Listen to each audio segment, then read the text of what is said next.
Bienvenue sur ma chaîne. Aujourd'hui, on se retrouve dans une vidéo où, comme vous l'avez vu dans le titre, je vais travailler sur mon portfolio. Donc tout d'abord, en petite introduction. Donc j'aimerais beaucoup cette année essayer de me lancer plus sérieusement dans l'illustration, essayer de lancer mon activité en tant qu'illustratrice.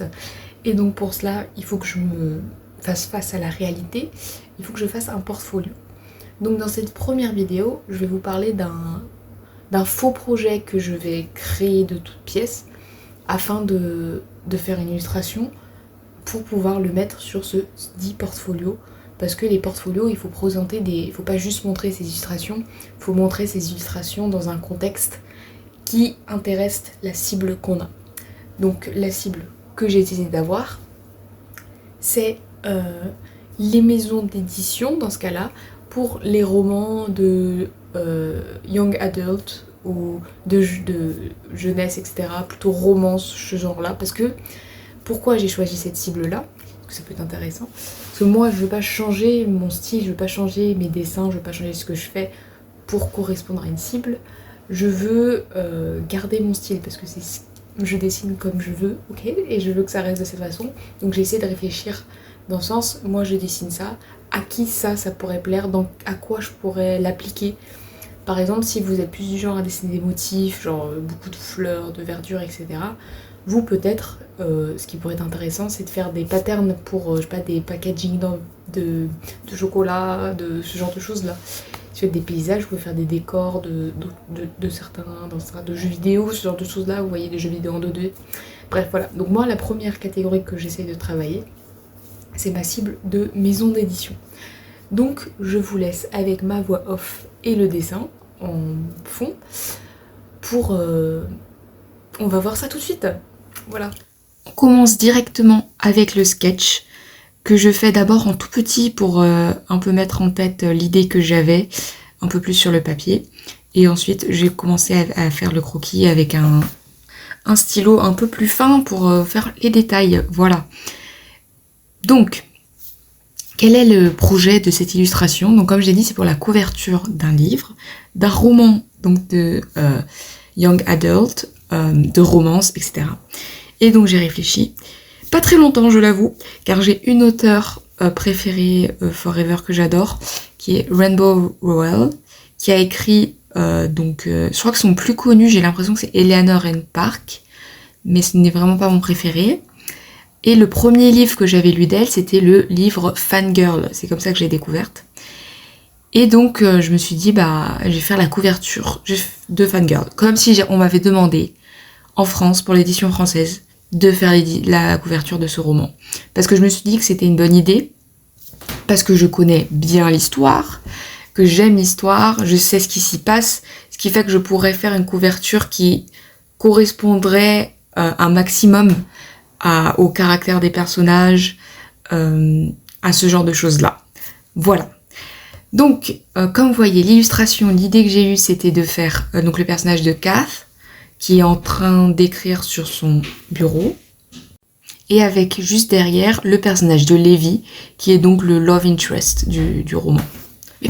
Donc, basé sur ce dont je me rappelais de l'histoire, car ça commence à faire quand même longtemps que j'ai lu ce roman, j'ai essayé de faire les personnages, le design des personnages qui correspondaient. C'est-à-dire Cass, elle a les cheveux bruns, elle a des lunettes, Levi, il a les cheveux légèrement bouclés, etc. Car c'est ce dont je me souvenais. Voilà. Pour savoir, il faut savoir que j'ai fait le sketch, vous voyez ici on dirait que j'ai eu l'idée directe, mais avant ça, j'ai tout simplement pris mon sketchbook au traditionnel, et j'ai fait à peu près 3 miniatures d'idées de couverture pour finalement choisir laquelle était ma préférée, entre guillemets.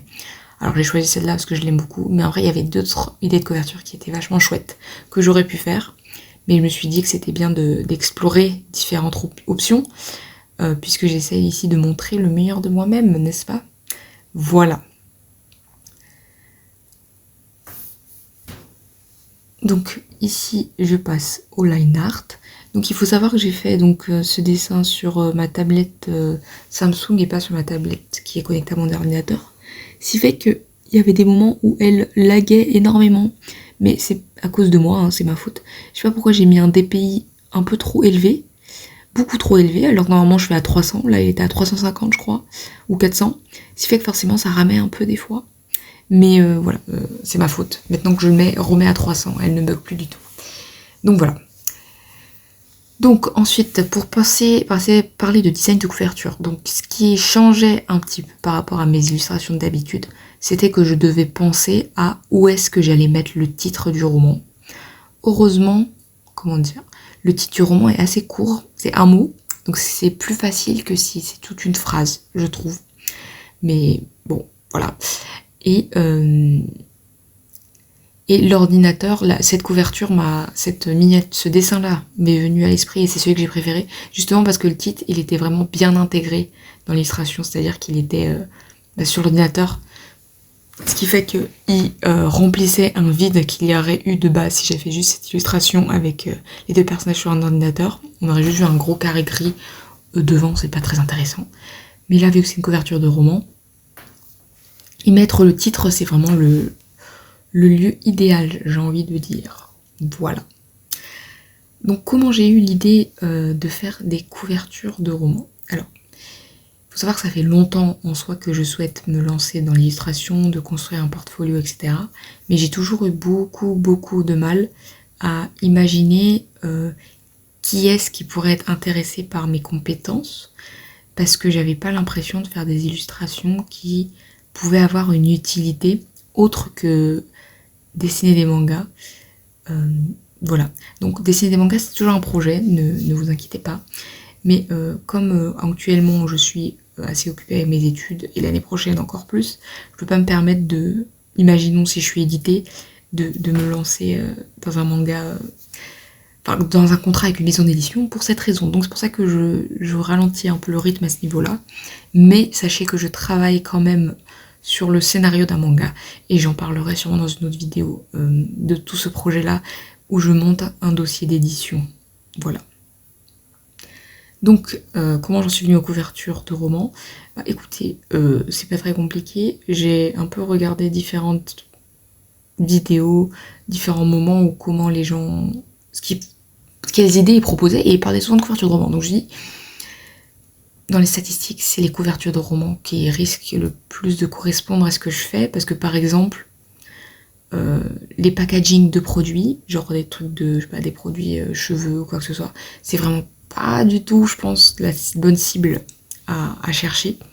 Donc voilà pourquoi je suis arrêtée sur les romans, parce que les romans c'est un endroit où il y a des personnages, et moi je fais des illustrations de personnages, donc voilà. Et après le fait que ce soit jeunesse, enfin young adult, ou adulte, hein, mais voilà, que ce soit des romances, c'est tout simplement parce que c'est mes sujets de prédilection de base, je fais beaucoup d'illustrations de romances, et de personnages, donc je me suis dit que c'est ce qui correspondrait le plus, même si en soi je pourrais par exemple faire la couverture d'un roman young adult sur une enquête et des détectives, quoi. Je pense que ça pourrait être dans mes compétences et ça rentrerait tout à fait dans mon style. Mais voilà, je voulais mettre toutes les chances de mon côté et mettre ce qui selon moi avait plus de cohérence avec mes dessins et mon style, etc. Pour cette illustration d'ailleurs j'ai décidé de dessiner au numérique, parce que quand on regarde les couvertures de romans en général, les illustrations elles sont plutôt faites au numérique qu'à l'aquarelle ou quoi que ce soit. Donc c'est pour ça que j'ai opté pour le numérique. Puis ça faisait longtemps que j'en avais pas fait, donc ma foi ça m'a fait plaisir d'y revenir un peu, même si rien ne pourra battre le fait de dessiner au traditionnel, ce qui est selon moi la meilleure chose, voilà. Donc, comment j'ai continué à faire mon portfolio? Donc là, j'ai fait l'illustration. Et il fallait que je développe un peu l'idée qu'on aurait pu me pitcher si la maison d'édition m'avait effectivement contactée. Donc la maison d'édition de Fangirl, c'est Castelmore. Donc j'ai imaginons que Castelmore m'a contactée.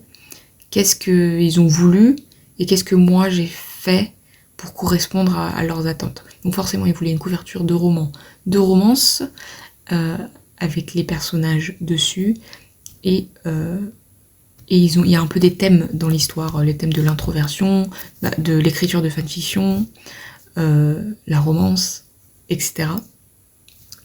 Ce qui fait que moi j'ai essayé un peu de retranscrire ça dans la pose des personnages. Forcément il y a une certaine proximité physique, Voilà. Ensuite, je me suis concentrée surtout sur la l'aspect fanfiction parce que moi, c'est ce qui m'avait plu, parce que c'est ce qui m'avait attiré vers le livre la première fois que je l'ai lu, quand je l'ai pris à la librairie. C'était que ça s'appelait Fangirl et donc ça parlait de fanfiction, etc.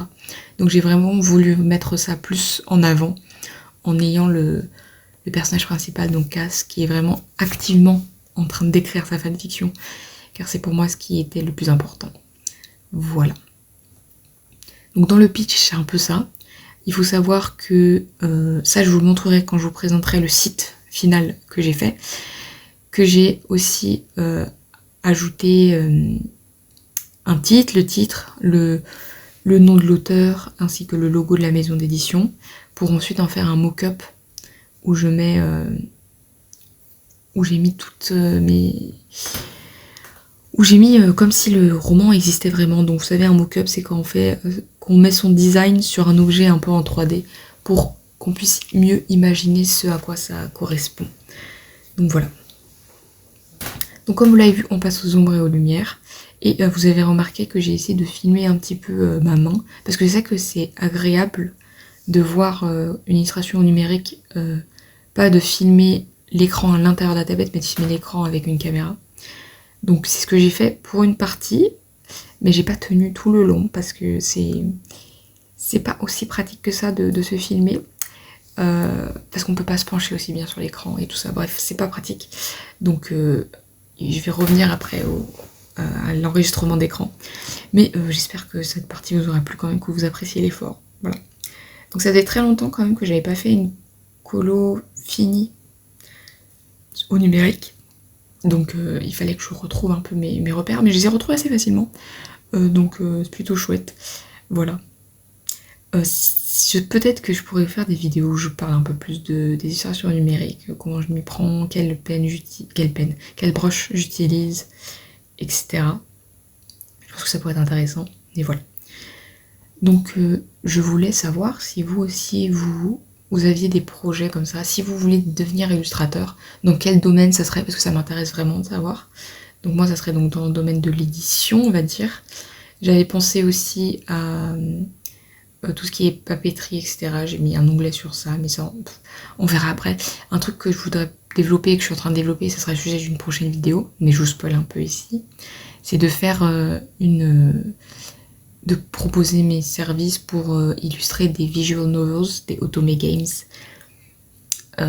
Mais ça, j'en parlerai un peu plus en détail, je suppose, dans une autre vidéo. Je vais pas trop spoiler non plus. Mais voilà mes idées de domaines où je pourrais exceller, je pense. J'avais pensé aussi faire pour les magazines, vous savez, pour jeunesse. Mais je savais pas, en fait j'en ai lu un peu, mais pas tant que ça, ce qui fait que c'est un univers, un domaine que je connais pas trop, que je maîtrise pas trop. Et j'aurais pas su exactement quoi faire. Donc voilà, si il se trouve que tout, couverture de romans, visual novel et tout ça, ça ne donne rien, je n'arrive à rien. Bon, peut-être que je me repencherai sur les magazines de jeunesse. Mais pour l'instant, je pense que c'est les domaines où je peux le mieux réussir. Voilà, je trouve que c'est très stressant de faire un portfolio, notamment en tant qu'autodidacte, c'est-à-dire que je ne suis pas allée dans une école d'art, donc on m'a jamais appris à faire ça. Bon, il y a plein de vidéos sur ça, mais comment dire, oui, je n'ai jamais fait ça, et j'essaye de le faire, mais je me sens comme une impostrice, sachez-le, j'ai l'impression de ne pas être légitime de proposer mes services, alors que en soi, bah, oui, je propose la même chose enfin la même chose, non, mais je suis capable de proposer des choses professionnelles, etc. Mais je trouve ça assez impressionnant de faire ça. Donc voilà, je sais pas pour vous, mais moi ça m'impressionne vraiment de faire ça. Mais comme j'ai vraiment envie de me lancer, voilà. Sachant que je n'ai pas encore fait tout le côté administratif, etc. qu'il faudrait faire. Mais pour l'instant, je préférais finaliser d'abord mon portfolio avant de me lancer dedans. Dedans le fait de déclarer son statut, etc. Mais je compte le faire dans les prochains mois, j'espère, parce que j'espère que mon portfolio, je l'aurai bientôt fini quand même, parce que j'en peux plus. De toute façon, il est presque fini, j'ai presque tout fait. Mais voilà. Est-ce que vous avez un portfolio? Si oui, vous avez fait comment? Parce que je sais qu'il y a différents formats. On peut faire tout simplement une sorte de fichier PDF, ce genre de choses-là qu'on envoie à ses prospects. Mais bon, moi j'ai opté de faire un site internet. Pour la simple raison que j'adore faire des sites internet depuis que j'ai découvert internet. Avec ma soeur, on faisait beaucoup de blogs, Overblog et Skyrock évidemment. Et c'est vraiment, j'adore faire ça. Vraiment, j'adore faire des sites internet, je trouve ça trop stylé. Du coup voilà, j'ai opté de faire un site internet pour une raison très égoïste et pas du tout spécialement stratégique, que j'aime l'idée d'avoir un site internet. Même si je pense pas que c'est l'option la plus facile, ni la plus... mais je pense que c'est une option plus chère, même si pour l'instant je vais essayer de faire un truc gratuit. Bon après, si je vois que ça entraîne trop de frais, etc., d'avoir un site internet, même si pour l'instant je n'ai mis aucun frais dans ce site internet, hein, je passerai peut-être à faire un très joli fichier PDF, etc.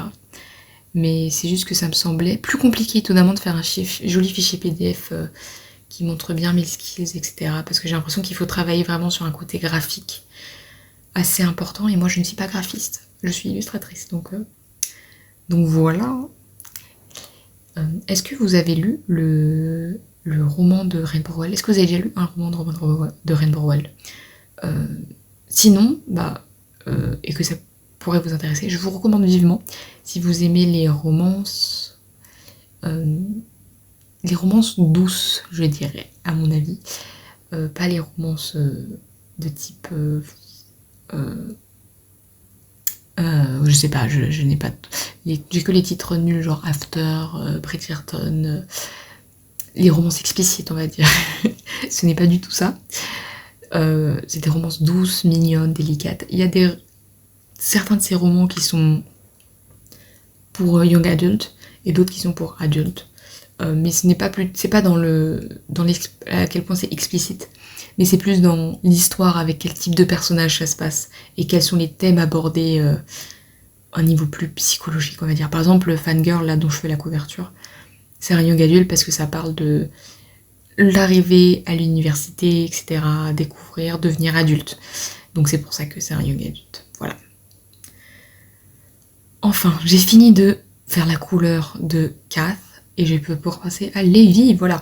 J'étais très contente de la façon dont j'avais fait Cath. Vraiment, j'aime beaucoup. J'ai l'impression d'avoir trouvé une façon assez efficace de faire les ombres, qui est satisfaisante, mais qui prend pas trop de temps, parce qu'il y a des illustrateurs qui font des illustrations numériques qui sont juste incroyables de détails et de colos. Et même si c'est impressionnant, et j'adore et j'admire, et peut-être un jour je voudrais m'y essayer, je ferai une vidéo sur j'essaye de peindre comme machin, je n'ai pas la patience de faire ça, en tout cas pas au numérique, même au traditionnel. J'ai passé très patiente avec la colo, parce que la colo, même si c'est fun et j'aime bien, j'ai envie que ce soit efficace, parce que c'est pas mon truc préféré du tout. Moi ce que j'aime, c'est faire le croquis en dessous, faire le dessin en tant que tel et pas la colo. Et puis travailler en noir et blanc, c'est trop bien, j'adore ça. Mais après c'est peut-être parce que je suis biaisée par le fait que moi je veux faire des mangas, et forcément faire des mangas, il n'y a pas de colo, enfin il y a la couverture à la limite du tome si on veut, mais disons que ce n'est pas ce qui brille le plus dans le travail, ce qui n'est pas le plus important, donc voilà. Donc j'ai trouvé une méthode très efficace. Peut-être que je pourrais vous faire un petit tutoriel pour comment je procède. Ça serait un tutoriel très court, je pense, parce que c'est vraiment pas très compliqué, mais je trouve que c'est efficace, donc voilà, très chouette. Donc pour revenir sur le sujet du portfolio, ouais, quand je disais j'ai un peu le sentiment d'être impostrice, mais c'est quand même chouette de faire ça, et en fait, même si je me sens impostrice actuellement, c'est une période où je me sens le plus en confiance avec mon art, et avec le fait que effectivement on pourrait l'apprécier, et je pourrais potentiellement avoir des clients si je contacte des gens, alors que avant je n'avais pas du tout cette confiance. Je me disais genre mes dessins sont trop imparfaits pour qu'ils puissent plaire à une cible professionnelle, vous voyez. Alors que là j'ai l'impression, peut-être que c'est très présomptueux, que ça pourrait marcher, voilà. Il faut que je me confie sur un truc, qui est une pensée que j'ai des fois. Des fois je vois des couvertures de romans justement, ou d'autres trucs, des packaging de produits d'art aussi surtout, et ça me rend dingue, où je trouve qu'ils ont pas très bien choisi l'artiste, avec tout le respect que j'ai pour l'artiste. C'est pour ça que je ne citerai aucun exemple, de toute façon j'en ai aucun en tête, j'ai pas retenu exactement, mais où le dessin ne met pas en valeur le produit qui est censé être derrière, parce que selon moi il y a quelques lacunes de technique, dans les proportions, dans tout. Et ça me rend particulièrement fou pour tout ce qui est produits d'art. Et des fois, des produits d'art, je vois le packaging, et c'est pas simplement le nom du genre Clairefontaine, Canson et tout. C'est genre Clairefontaine Canson avec un dessin fait en plus de dessus pour illustrer un peu comment on pourrait utiliser le produit. Et des fois, l'illustration est absolument sublime et ça convainc le fait d'acheter le produit. Mais il y a des fois, ça a l'effet inverse sur moi. Le dessin qu'ils ont choisi, je n'ai pas envie d'acheter ce matériel-là parce que... Vous voyez ce que je veux dire? J'ai l'impression d'être très présomptueuse en disant ça, mais c'est pas méchant. C'est que... Voilà. Mais du coup, ça m'a donné un peu confiance parce que je me dis, bon, certaines personnes avec qui je trouve qu'ils ont quelques lacunes en art réussissent à avoir des contrats. Donc moi aussi. Parce que moi aussi j'ai des lacunes. Et donc moi aussi, je peux quand même être acceptée. Parce que d'un point de vue de personne qui n'est pas dans le monde de l'art, c'est-à-dire qui ne dessine pas, je veux dire, mes dessins sont plaisants. Donc voilà, je n'irai pas plus loin. C'est-à-dire que pour moi, quelqu'un qui s'y connaît pas du tout en dessin peut trouver mes dessins jolis. Donc je me dis, bon, il y a peut-être une chance que de cette façon-là, j'ai des contrats, etc. Je vous parlerai un peu plus en détail de comment je vais me lancer là-dedans, donc de manière encore plus concrète que la construction d'un portfolio. Mais voilà, j'espère que cette vidéo, elle vous motive à vous aussi vous lancer un peu plus concrètement là-dedans, de monter un portfolio, etc. Cette année, là, je suis vraiment motivée pour lancer ma carrière artistique. C'est-à-dire à ce niveau-là, faire un portfolio, peut-être me lancer dans des commissions personnelles, vraiment développer mes réseaux sociaux, ça vraiment, je travaille très dur. D'ailleurs, vous avez remarqué que j'arrive à poster une vidéo par semaine sur YouTube. Donc je travaille dur là-dessus, même si je suis occupée avec les études. Et je me lance aussi un peu plus sur les mangas, les BD. Je vais participer à des petits concours. Enfin, vous avez vu ma vidéo la dernière fois où je parle de mon concours, ma participation au concours du Crous. Donc n'hésitez pas à aller la voir, cette vidéo, si vous ne l'avez pas vue. Et là, je suis en train de travailler sur un autre projet pour un autre concours. C'est pas vraiment un concours, c'est plutôt une sorte de concours pour participer à un magazine qui publie des auteurs qui n'ont jamais été publiés. Donc c'est vraiment idéal pour moi. Donc voilà. Donc j'espère que la vidéo vous a plu. Je vous laisse avec la fin. Et l'illustration est finie. Et j'ai un petit mot de la fin pour vous dire au revoir. Et voilà.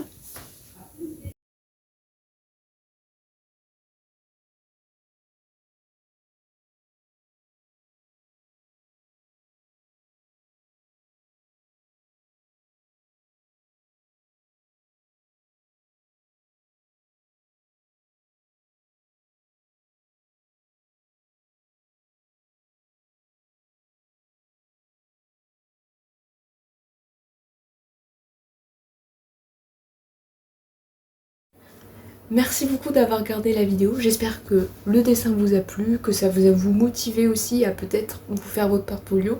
On se retrouve dans une prochaine vidéo où je vais parler plus de mon portfolio, on va parler d'autres projets que j'ai mis en place pour ce portfolio et aussi je vais vous présenter le portfolio final, le site internet que j'ai essayé de faire pour à envoyer à des prospects. Voilà, bye bye.